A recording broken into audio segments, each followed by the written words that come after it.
A paz do Senhor Jesus Cristo, seja muito bem-vindo em nosso canal Escola Bíblica. Eu sou o seu irmão, o presbítero Carlos Henrique, e venho através deste vídeo lhe oferecer subsídios da Escola Bíblica Dominical. Nesta oportunidade, nós vamos comentar a lição de número 12, que tem por título Esdras e Neemias combatem o casamento misto. Já estamos caminhando para mais o final de um trimestre. E se você é novo por aqui em nosso canal, se inscreva, ative o sininho da notificação para que toda semana você possa receber aí em primeira mão. Não esqueça também de deixar o seu like. Que Deus abençoe a você e a toda a sua família. O textuário desta lição nos diz assim: Não vos prendais a um jugo desigual com os infiéis, porque que sociedade tem a justiça com a injustiça? E que comunhão tem a luz com as trevas? 2 Coríntios, capítulo 6, versículo 14. Verdade prática. O lar foi instruído por Deus para ser uma bênção, desde que seja observada a orientação divina na sua formação.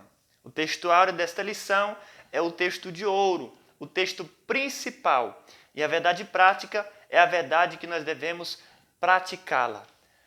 A leitura bíblica em classe desta lição se encontra em Esdras, capítulo 9, versículo 1 ao 4, Neemias, capítulo 13, versículos 23 ao 26, capítulo 9, versículo 38, capítulo 10, versículo 1, versículo 29 e o versículo de número 30. Eu não vou ler para ganharmos tempo, mas com certeza você deve ler aí na sua casa. Lembrando, meus irmãos, que no próximo domingo, onde vai ser lecionado esta lição, no dia 20 de setembro, é o Dia Nacional da Escola Bíblica Dominical. É muito importante que você, em sala de aula, dê um resumo aí como surgiu a Escola Bíblica Dominical. A introdução nos diz assim: Nesta lição iremos estudar o grave problema do casamento entre judeus e mulheres pagãs. Veremos a energética ação de Esdras e de Neemias para solucionar este problema e também o que a palavra de Deus diz sobre este assunto. Na lição de número 11, nós entendemos que Esdras foi enviado pelo rei Artaxerxes a Jerusalém para ensinar a palavra. E lá ele começou a ler toda a lei de 6 da manhã até o meio-dia. E houve um avivamento, houve uma mudança radical de vidas. Alguns judeus que habitavam ali em Jerusalém haviam se casado com mulheres estrangeiras, com moabitas, com sidônias, com várias mulheres de várias nações. Então, após o ensino da palavra, eles agora começaram a abandonar essas mulheres. Sim, meus irmãos, porque o avivamento, ele traz exatamente isso, uma mudança radical de vida. E ele só vem através da palavra. O avivamento não vem através do louvor, não vem através do show gospel, não vem através da coreografia. O avivamento vem através da palavra. E Esdras, ao expor a palavra, eles agora mudaram de vida e abandonaram ali aquelas mulheres estrangeiras. Está no livro de Neemias, capítulo de número 9. Então, nesta lição, é exatamente isso que nós vamos aprender. Que não convém ao cristão o jugo desigual. Não convém ao cristão ele se casar com pessoas que não praticam a sua mesma fé, que não servem ao mesmo Deus, que não tem o mesmo propósito de ir para o céu. Então será uma lição muito preciosa para as nossas vidas. O tópico de número 1 nos diz assim: Esdras e Neemias combatem o perigo do casamento misto. Número 1, a ira e a reação de Esdras. Sim, meus irmãos, nós vamos entender que não foi apenas Esdras que enfrentou os judeus que haviam se casado com mulheres estrangeiras. Neemias também o ajudou nessa importante tarefa. E aqui o comentarista desta lição, o saudoso missionário Eurico Bergsten, ele vai falar acerca da ira de Esdras e também qual foi a sua reação. A Bíblia diz: ireis, mas não pequeis. O próprio Jesus se irou quando ele viu alguns vendilhões ali no templo vendendo coisas na casa de Deus. E ele pegou o azorrague e começou a tirar aquelas pessoas que estavam ali no templo, fazendo da casa de Deus ali um comércio. Então Jesus se irou. A Bíblia diz que Deus também se ira todos os dias. Então a ira é algo normal que acontece na vida do cristão quando ele se depara com uma situação complicada, difícil, com uma situação como esta, a de Esdras. Ele viu que o povo estava se casando ou havia se casado e muitos haviam tido filhos e filhas com essas mulheres estrangeiras. Então ele rasgou as suas vestes, ele também arrancou os seus cabelos, tanto da barba quanto o seu cabelo também, e ele começou a espancar alguns judeus. A ira foi tão grande de Esdras que ele começou agora a espancar muitos judeus que haviam se casado com mulheres estrangeiras. Porque Esdras, meus irmãos, era um homem que amava demais a lei de Deus. Ele era um homem zeloso. E uma pessoa que é zelosa, muitas das vezes, ela é radical, não é verdade? E aqui Esdras, ele foi bastante radical nessa situação ao espancar alguns judeus. Nós devemos entender nesta lição que nenhuma judia se casou com estrangeiros.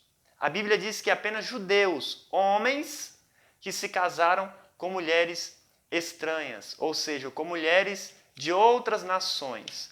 E o número 2 nos diz: o efeito da atitude de Esdras foi imediato. Secanias, um judeu bem conhecido e que se havia casado com uma mulher estranha, disse a Esdras, diante de todo o povo: agora, pois, façamos concerto com o nosso Deus, de que despediremos todas as mulheres e tudo o que é nascido delas. Meus irmãos, essa ira de Esdras, e a sua atitude, e também ao ensinar a lei, houve ali um efeito imediato. Algo aconteceu naquele mesmo momento. A Bíblia diz que Secanias, que era um dos judeus que havia se casado com uma mulher estranha, veja, meus irmãos, como a palavra diz, mulher estranha, ou seja, era uma mulher que não servia a Deus. Então, aos olhos do Senhor, ela era estranha. Então, este homem, ele tomou a frente e disse: nós que se casamos com outras mulheres, vamos então se separar delas. E também vamos deixar com que os nossos filhos vão embora. Então essa foi, meus irmãos, a atitude, a reação, o efeito de imediato.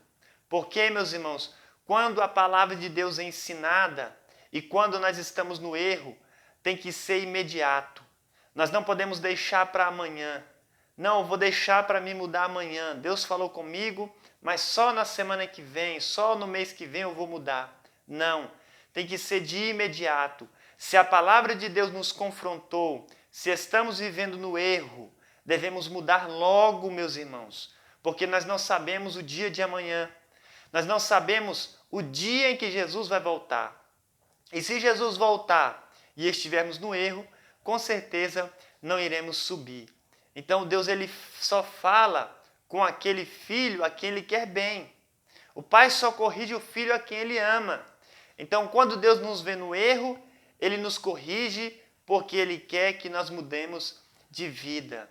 E aqui foi uma boa atitude daqueles judeus, em deixar aquelas mulheres de lado. Nós vamos aprender aqui no decorrer desta lição que a Bíblia condena, desde Gênesis a Apocalipse, o jugo desigual. Número 3. O arrependimento do povo Sim, meus irmãos, houve o arrependimento verdadeiro dos judeus. Não era um remorso, era um arrependimento. Por que não era um remorso?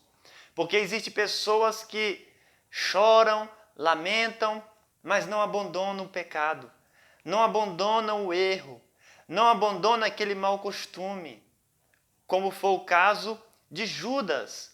Judas ele teve ali um remorso. Ele chorou, não é verdade? Mas ele foi e tirou a sua própria vida.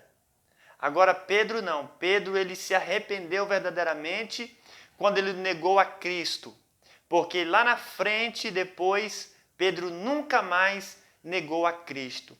Então o arrependimento verdadeiro, meus irmãos, o arrependimento genuíno é aquele que você deixa de lado aquela prática pecaminosa. Quando você não volta a praticar mais aquele mesmo erro.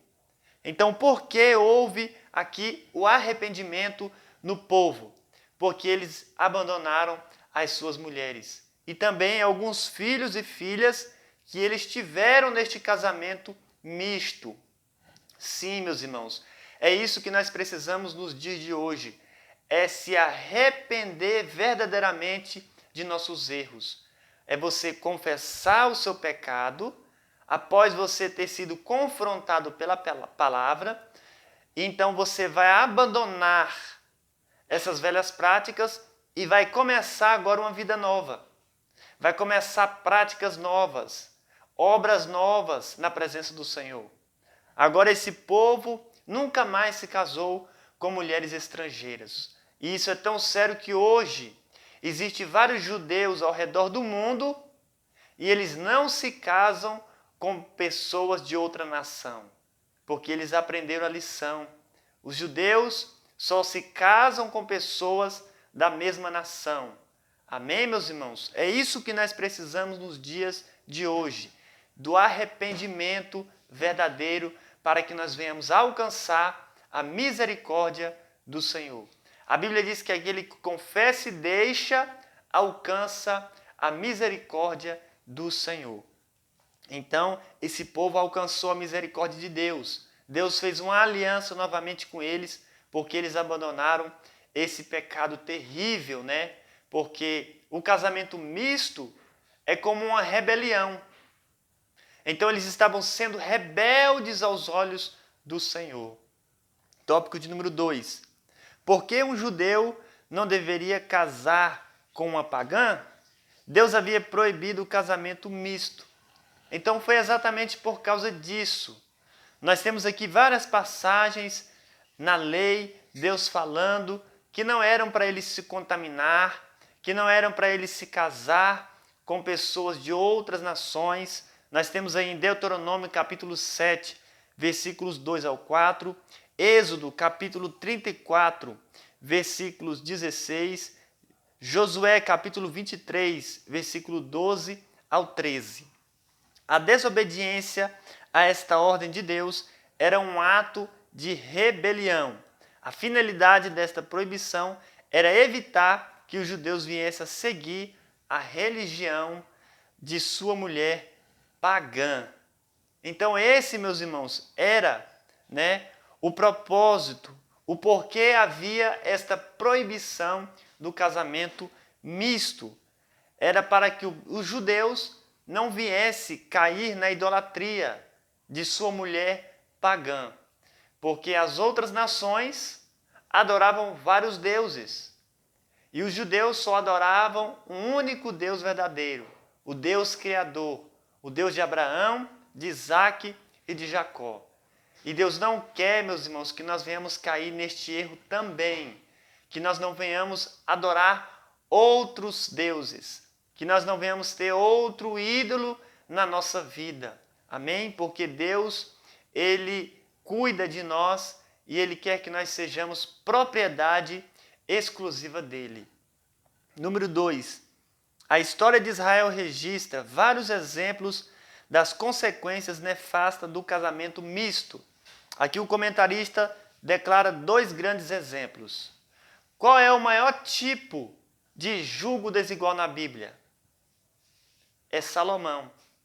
Salomão é o maior tipo de jugo desigual na Bíblia. O homem mais sábio do mundo, o homem mais rico do mundo, o homem que tinha tudo, ele deixou o seu coração se inclinar à paixão de várias mulheres. A Bíblia diz que ele se casou com 300 princesas e 700 concubinas. E essas mulheres perverteram o seu coração. Ele começou agora a adorar os deuses que as suas mulheres adoravam.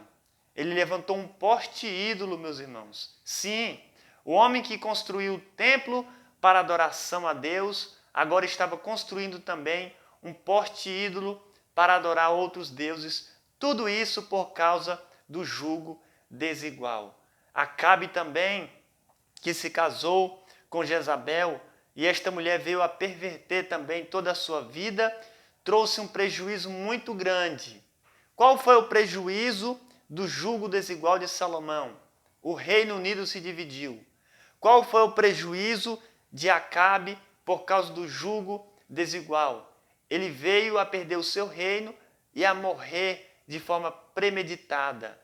Então, meus irmãos, o jugo desigual não compensa na vida do cristão. A Bíblia diz: que comunhão há entre a luz e as trevas? Não há nenhuma comunhão, não é verdade? Então não podemos cometer este erro. Amém? Vamos aqui para o tópico de número 3. A sobrevivência do povo judeu. Existem judeus até os dias de hoje, porque, embora espalhados por quase todos os países do mundo, não se misturaram com os povos, no meio dos quais passaram a viver, conservando-se sempre separados. Este é o resultado da obediência à orientação dada na lei divina, que inspirou outras leis que regem os judeus em todo o mundo, as quais proíbem que uma pessoa judia se case com uma não judia. A preservação do povo judeu é considerada um milagre quando se aliam às tremendas perseguições que sofrem durante séculos em muitos países, como por exemplo Espanha, Polônia, Inglaterra, por ocasião da Segunda Guerra Mundial, o nazismo na Alemanha. Meus irmãos, porque até hoje os judeus eles estão sobrevivendo, mediante tamanha perseguição, tantas perseguições, são tantos países que perseguem Israel, e eles são um número tão pequeno, dizem que existe no mundo cerca de 9 milhões de judeus. E porque até hoje este pequeno rebanho sobrevive? É porque eles não se misturam. É porque eles guardam a sua identidade. Aqui foi o último erro deles. E depois disso, nunca mais eles se casaram com pessoas de outra nação. Eles só casam com pessoas que professam a mesma fé, o judaísmo. E a igreja tem muito a aprender com isso também. Se nós queremos continuar sendo a luz do mundo e o sal da terra, não podemos nos misturar. Amém, meus irmãos? Louvado seja o Senhor. Tópico de número 4. Uma palavra final sobre o casamento dos crentes. Mas no sentido material, a maior bênção que Deus dá ao ser humano é o casamento. Meus irmãos, depois da bênção espiritual, que é o Senhor Jesus Cristo em nossas vidas, a maior bênção material que um homem, uma mulher pode receber é o casamento. Aquele casamento que foi feito por Deus. Sim, é uma bênção muito grande, onde agora eles vão constituir uma família, um casamento monogâmico, um casamento heterossexual e indissolúvel. É esse o casamento que agrada a Deus. E isso é tão forte que o primeiro casal, Adão e Eva, foi o próprio Deus que fez o casamento deles ali e foi uma bênção muito grande, não é verdade? Até então, quando eles pecaram, começou a desandar as coisas, mas falando do casamento, quando ele vem da parte de Deus, é uma bênção, é uma alegria, porque eles vão agora constituir família, vão gerar filhos, vão se multiplicar, vão crescer. o comentarista diz algo muito importante aqui. A orientação que a Bíblia dá ao crente para casar com quem quiser, contanto que seja no Senhor. Veja a orientação que a Bíblia dá acerca do casamento. Você pode casar com quem quiser, desde que seja no Senhor. O que quer dizer esta expressão no Senhor? Quer dizer que a pessoa tem que estar no Senhor. Ela tem que pertencer à mesma família espiritual. Ela tem que ser igreja também. Assim como os judeus não se casam com pessoas de outras nações, de outros povos, a igreja também não pode se casar com pessoas de outros povos, nações. Amém? Nós, meus irmãos, devemos esperar no Senhor. Assim como Eliezer, ele procurou ali uma esposa para Isaque e tudo deu certo, é assim também que Deus providencia na nossa vida quando esperamos em Deus. Quem espera em Deus, meus irmãos, tem resultados positivos, porque Deus, Ele nunca vai nos dar algo ruim. Ele sempre vai nos dar algo bom. Mas muitas das vezes nós nos precipitamos e acabamos nos embaraçando, não é verdade? Então o casamento é algo muito sério. Não podemos estar em um jugo desigual e por isso devemos esperar no Senhor. Amém, meus irmãos? É um casamento que seja no Senhor. Tem como você colocar um boi e um jumento debaixo do mesmo jugo? Não tem como. É assim que acontece quando um crente vai se casar com pessoas lá fora do mundo. É como colocar um jugo em um boi e um jumento. Eles não vão conseguir arar a terra. Eles não vão conseguir andar juntos muito bem. Então essa é a analogia que a Bíblia faz. Então, meus irmãos, devemos nos casar debaixo da bênção do Senhor para que tudo aconteça bem. Amém? Porque quando a pessoa casa errado, é muito fácil de você cair, né? O casamento errado derrubou o homem mais sábio, que foi Salomão. Derrubou o homem mais forte, que foi Sansão. Imagine nós, não é verdade? E aqui finalizando, o tópico de número 5 nos diz: espera em Deus. Salmos 27, verso de número 14. Essa é a ordem da Bíblia para os jovens. Amém? Devemos esperar em Deus. Não podemos nos precipitar. Não podemos, meus irmãos, querer fazer algo fora da direção do Senhor. Jovem, o seu desejo de ter um lar e experimentar a riqueza do amor de um companheiro ou de uma companheira é natural.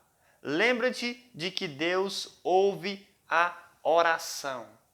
Este é um dos principais propósitos, meus irmãos, no casamento. Antes do casamento, a pessoa deve estar em oração para que Deus venha preparar. Conforme Isaque estava orando no campo quando Rebeca veio ao seu encontro. Um casamento para ser abençoado tem que ser assim, meus irmãos. E a Bíblia diz que Isaque, ele se casou com 40 anos.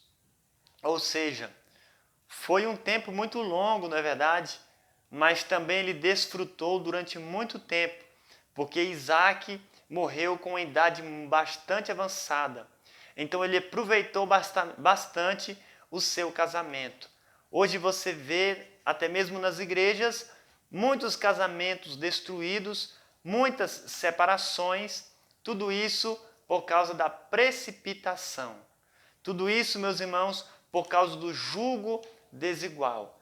Quantos testemunhos, a gente conhece de pessoas que casaram com pessoas do mundo e hoje sofrem, não é verdade?